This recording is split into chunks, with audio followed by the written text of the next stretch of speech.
Last night, I woke up and I couldn't move. My eyes were open. My mind was awake, but my body was dead weight. And then I felt it.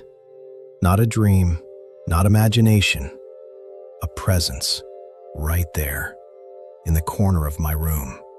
Something that felt intelligent, like it was waiting, like it knew I was conscious. And this is the part that makes your stomach drop. It didn't feel like fear. It felt like a fact. Have you ever had that moment where your brain says, "There's someone here," even when you are alone?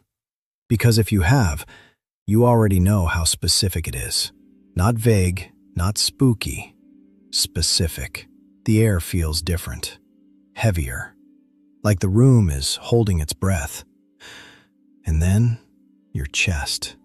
It isn't just pressure. It's like a weight has been placed there.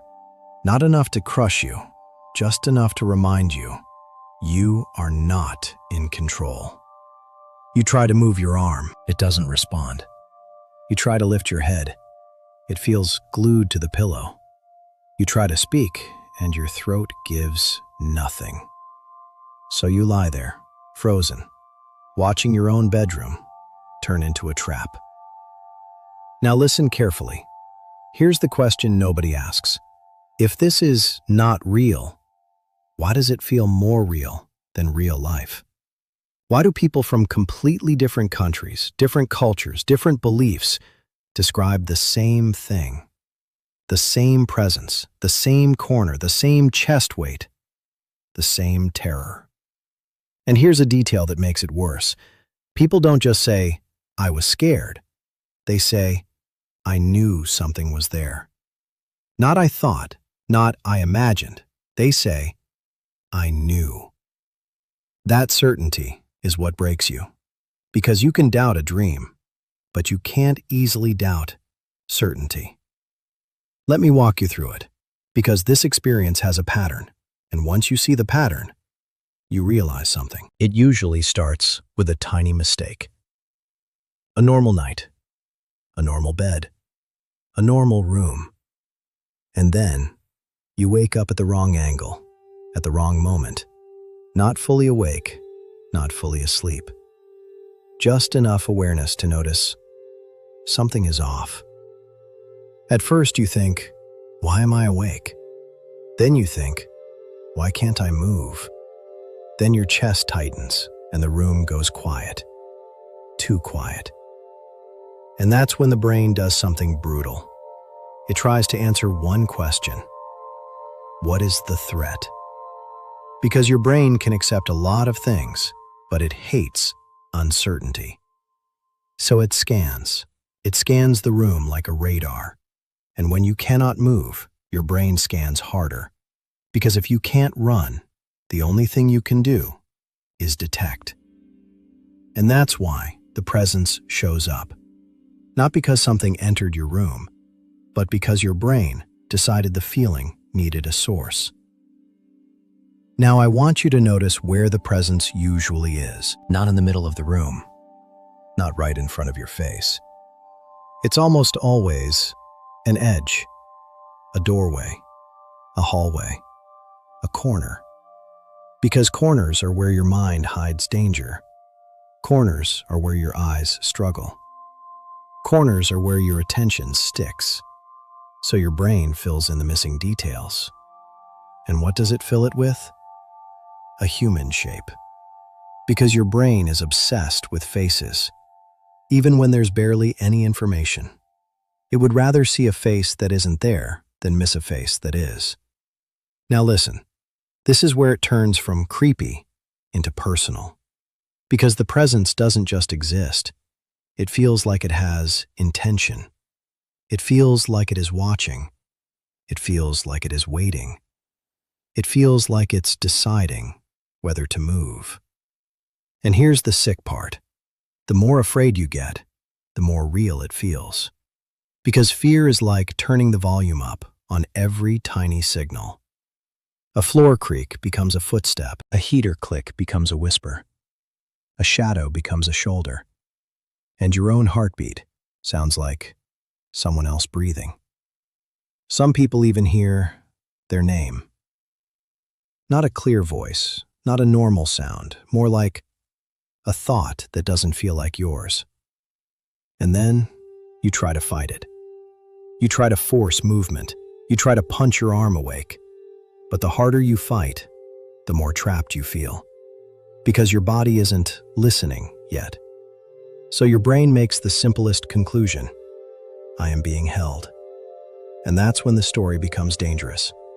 Because once your brain believes you are being held, it starts adding details. A hand, a weight, a figure leaning closer, a face that never fully shows, but somehow you know it's there. Now I'm going to tell you something that sounds small but changes everything. Most people, in that moment, are seeing their real room, the real ceiling, the real door, the real corner. Their eyes are open. They are not in a fantasy world. They are in reality. So later, when they remember it, they say, I was awake. I saw my room. It happened. And that is why this experience becomes a lifelong fear. Because the memory feels like proof. Now let's go deeper. Because not everyone sees the same thing, but the feeling is the same. Some people see a shadow man. Some see an old woman. Some see an intruder. Some see a creature. Some see nothing, but feel the presence so strongly they can't breathe. And here's what's fascinating. The presence often matches your deepest cultural fear. If you grew up with ghosts, it becomes a ghost. If you grew up with demons, it becomes a demon. If you grew up with home invasion stories, it becomes an intruder. It's like the mind uses the library you already have and chooses the scariest book. Now, I want to slow down for a moment, because there's a question that matters. Why does the chest pressure feel so real? Because that's the detail people can't explain away. You're not imagining that your chest feels different. In that half state, your breathing can change. It can become shallow, tight, restricted. And when breathing changes, your mind panics, because your mind reads breathing as survival. So the brain tries to explain the sensation, and it chooses the scariest explanation. Something is on me. And the moment your brain believes something is on you, it becomes harder to relax, and the feeling becomes stronger. A loop, a trap. Now here is the part that will make you sit up. Many people report that the presence reacts like it moves closer when they panic, like it pauses when they resist, like it watches. And it feels smart. But think about what's actually happening. In that moment, your threat system is reading everything as intention. A creak becomes approaching. A shadow becomes leaning. Silence becomes waiting. So the presence feels intelligent, because your brain is projecting intelligence onto uncertainty. Now, let me ask you something. Have you ever been in a dark room and stared at a pile of clothes, and your brain turned it into a person, and the moment you turned the light on, it became nothing? This is like that, but amplified, because your body is locked, your fear is high, and you can't do the one thing that resolves uncertainty: move. So your brain keeps scanning and scanning and scanning until the room becomes a threat map. Now, I want you to notice something else. This experience often ends in one of two ways. One, you force a tiny movement, a finger, a toe, a blink, and the lock breaks. Or two, you fall back into sleep, and the presence disappears, like it never existed. And when it ends, the room becomes normal again, in an instant. The corner is just a corner. The air is just air. Your chest is just your chest. And that sudden normality is part of what makes the memory disturbing. because you think, how could it feel so real, and then vanish? Now, before we go to part 2, I want to give you the most important clue. If you've ever experienced this, you'll recognize this. The moment you stop panicking, even for a second, the presence weakens. That is not a spiritual clue. It's a control clue, because it tells us the presence is tied to your alarm system. In part 2, I'm going to explain why your body locks like that, why your mind wakes up inside the lock, and why learning one simple move can prevent the entire horror from building. Stay with me, because once you understand the mechanism, you take your room back. So here's the truth. The presence feels intelligent, because your brain is trying to protect you while your body is still locked. And in this part, I'm not going to ruin the mystery. I'm going to give it a shape so you can keep watching and suddenly realize, oh, that's why. Let's start with the strangest contradiction. Your mind feels awake, but your body won't move. That mismatch is the entire doorway. Because the body has a built-in safety mode. It's there to stop you from acting out intense dreams, so you don't get up, run, jump, or hurt yourself. Most nights, you never notice that mode because you fall asleep smoothly and wake up smoothly. But sometimes you wake up in the middle of it. Your awareness turns on before the lock turns off. So you are conscious inside a body that still says, stay still. Now here's where it becomes a trap. The moment you realize you can't move, your brain asks, why? And the brain hates why without an answer. So it starts building an explanation, fast. That explanation begins with one simple feeling, threat. Not because you're actually in danger, but because being unable to move is one of the strongest danger signals a human can experience. So your threat radar turns on, and it starts scanning the room. But scanning creates a problem, because your eyes are open, and the room is real, and you are stuck. So every tiny detail becomes important. Every shadow, every edge, every sound, every silence. This is how the room transforms, not into a haunted place, but into a threat map. Now pay attention to this part, because it explains the corner. When you are half awake, your vision is not fully balanced. Your attention is not evenly spread. You don't see the room like a camera. You see it like a predator. You lock onto doorways, hallways, corners, edges, places where something could be hiding. So the presence usually appears where your brain is already suspicious. And then the brain does something it's famous for. It fills in missing information. It guesses, and it guesses in the direction of safety, meaning it guesses in the direction of danger. So a shadow becomes a shape. A shape becomes a person. A person becomes an intention. That is why the presence feels like it has a mind, because your brain is adding mind to anything uncertain. Now let's talk about the chest pressure, because this is the detail people trust the most. They say, I felt the weight. I felt it. Here's what matters. In that half state, your breathing can shift. It can become shallow, tight, restricted. And your body is still in a low movement mode. So your chest can feel heavy, even if nothing is touching you. Then your brain interprets it. And your brain doesn't say, oh, breathing changed. Your brain says, something is on me. And the moment that interpretation happens, your fear spikes, and your breathing tightens more, and the sensation grows. A perfect loop. Now sound. This is a big one, because sound is the easiest way for the brain to create a presence. A tiny click becomes a footstep. A fan becomes whispering. The building settling becomes movement. And silence becomes the worst of all. Because when it's too quiet, your brain turns the volume up, and suddenly you notice things you normally never hear. Your own heartbeat, your own breath, your own blood flow. And in a scared mind, those internal sounds feel external. That's why some people say, "I heard it breathing." Now here's the part that makes the experience feel personal.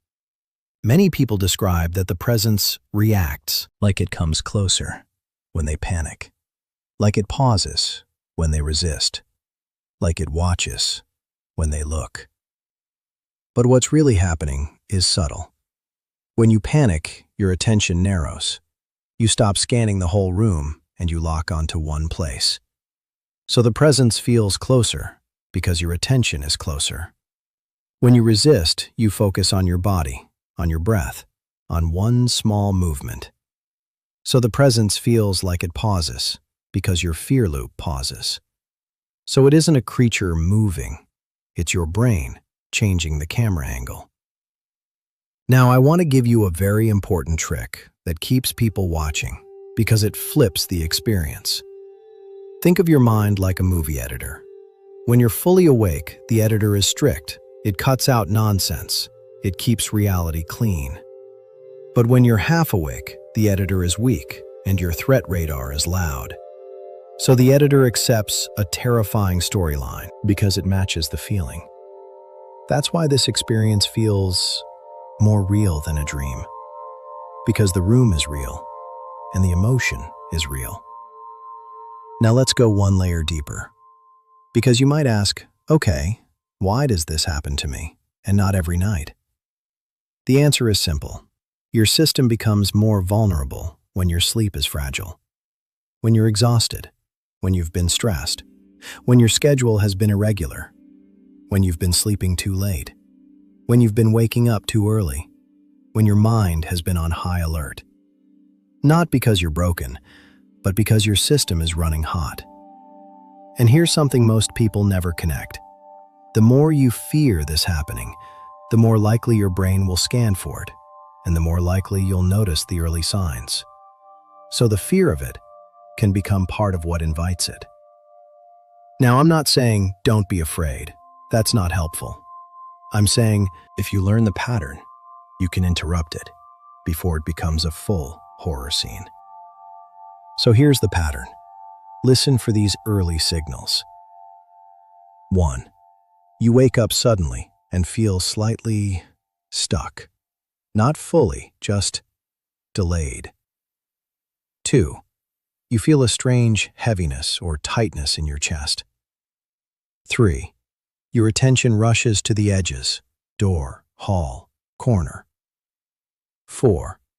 A certainty appears. There's someone here. That is the moment you want to do something different.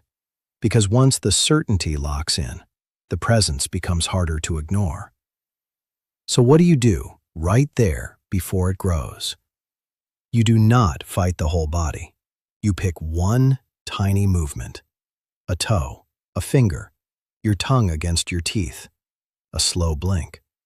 One tiny movement as a signal that the lock is breaking. And you slow the breath, low and slow. Not fast, slow. Because fast breathing tells your brain danger, and danger tells your brain presence. Now, I'm going to make this personal, because this is what people need. If you ever feel the presence again, I want you to remember this. The presence is a story. The lock is the real event. You don't have to win against the presence. You have to break the lock. And the moment the lock breaks, the room becomes normal, almost instantly. Now in part 3, I'm going to give you a simple step-by-step escape script, like an emergency manual. And I'm also going to explain why learning this often makes the presence weaker over time.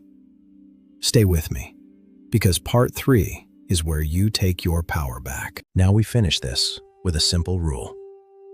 You don't fight the presence. You exit the lock. Because the lock is the switch. The presence is what your mind paints on top of it. So here is the step-by-step emergency script. Use it exactly like this, even if you can't speak. Say it inside your head as a command. Step 1. Name it. This is sleep paralysis. This is the lock. Not, I am dying. Not, something is here. Not, I'm trapped forever. This is the lock. This is the lock.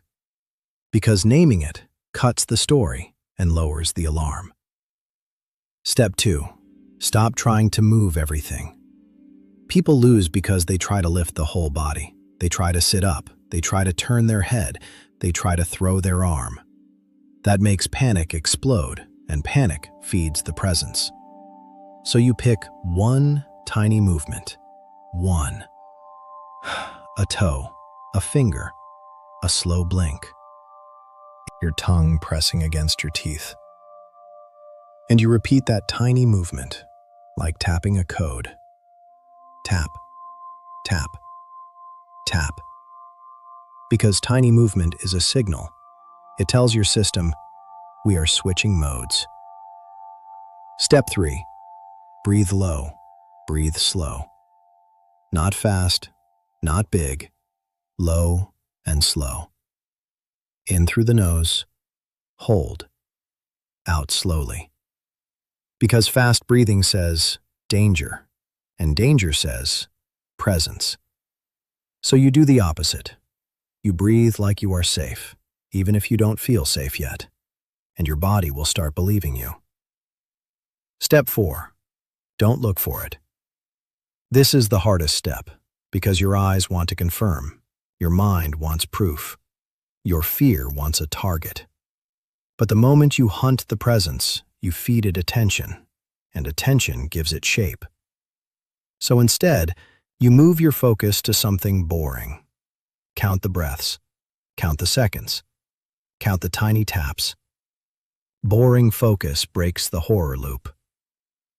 Step 5. When it breaks, reset the room. Because after the lock breaks, your nervous system is still loud. It still thinks something happened. So you give it a clean ending. Turn on a light. Sit up slowly. Drink water. Look at your hands. Name 5 objects in the room. Chair, wall, door, lamp, floor. That tells your system, we are back. Now, I want to tell you a truth that's going to help. The first time this happens, it's usually the worst, because your brain has no explanation, so it chooses a terrifying one. But once you understand it, something changes. Your mind stops feeding it the same story. Your panic reduces faster. You break the loop sooner. And many people notice the presence becomes weaker. It fades faster. It becomes less intelligent because you're not giving it a mystery to grow into. Now, let me answer the question that silently scares people. Will this happen again? It can, but it doesn't have to become a nightmare. Because you can reduce the chance without turning your life upside down. Here are the simple protections.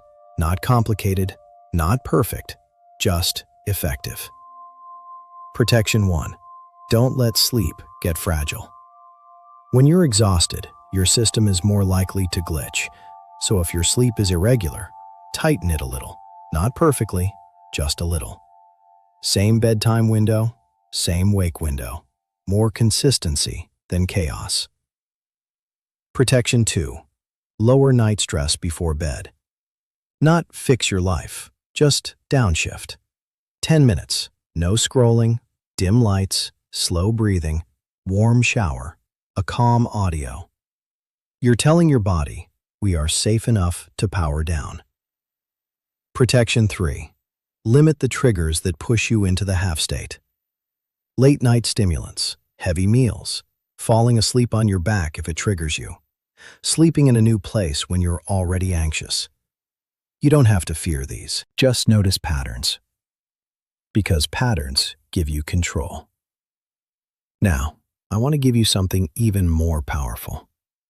If you're the kind of person who gets terrified by the presence idea, do this one mental shift. The The presence is not a predator. It's not an intruder. It's not a message. It's your threat radar searching for a target while your body is still switching modes. So when it happens, you don't ask, "Who is there?" You ask, "What is my body doing?" You don't say, "It's coming closer." You say, "My fear is getting louder." You don't say, "It's on my chest." You say, "My breath feels strange, and that feeling is triggering panic." Now, I want to end this video with one sentence that can save you the next time. If you can think, you can exit. Because the moment you can think, you can name it. You can choose one tiny movement. You can slow the breath. You can stop feeding the story. And the lock will break. So if you've ever felt the thing in the corner, the weight on your chest, the air becoming heavy, I want you to remember, you are not crazy, you are not alone, and you are not haunted. You are experiencing a powerful glitch that feels like a presence because your brain is built to protect you, even when it misfires. And now, you have the manual. If you want, the next video is even stranger, because we're going to talk about astral projection and why it can feel like you actually left your body. But for now, save this sentence. This is the lock, not the room.